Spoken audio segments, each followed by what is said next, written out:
చూపించి నువ్వే జాగ్రత్తలు చెప్తున్నావు కదా, చెప్పు జాగ్రత్తలు. చూపించి నాకు నువ్వే నిన్నే తీస్తున్నాను. చెప్పు జాగ్రత్తలు చెప్పు. జాగ్రత్తగా ఉండు. మా ఆయనకి ఏంటి జాగ్రత్తలు చెప్పు. మీ ఆయనకి జాగ్రత్త. ఏటి చెప్పు జాగ్రత్తలు. మీ ఆయనకి ఏంటి జాగ్రత్త? మగోడు మాట ఇవ్వకూడదు, ఇవ్వకూడదు. ఏవండి ఏవండి అనుకుని ఉండాలి. ఏమండి అనడం నాకు అలవాట్లేదే. మరి ఏంటంటే జగదీష్ అంటాను.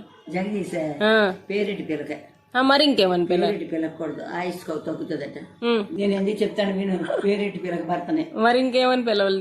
నువ్వు రాము రాము అని పిలిచేవాడు ఎప్పుడు ఆస్కాల మీద రాము కోపం వస్తాను దాన్ని ఇంటికి వచ్చి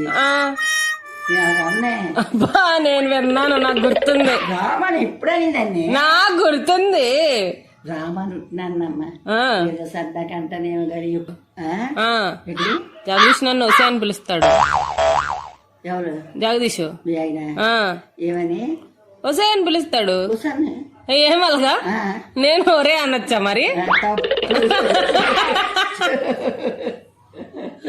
అది కొట్టాడని నువ్వు కూడా కొట్టి అలాగే ఎందుకు ఇద్దరం కొట్టుకోము.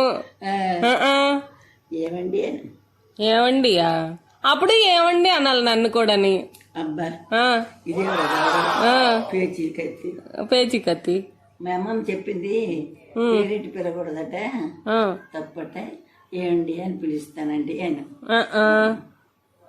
మాకు అంత లేదమ్మా, అంత మర్యాద లేదు. మర్యాద లేదా? అంత మర్యాదలు మాకు తెలియదు అంటున్నాను. అదే ఏమండాను, ఏమండి అని. ఎందుకు జగదీష్ జగ్గు బాగుంది కదా. పేర్లేటి పిలకూడదే మొగుడా.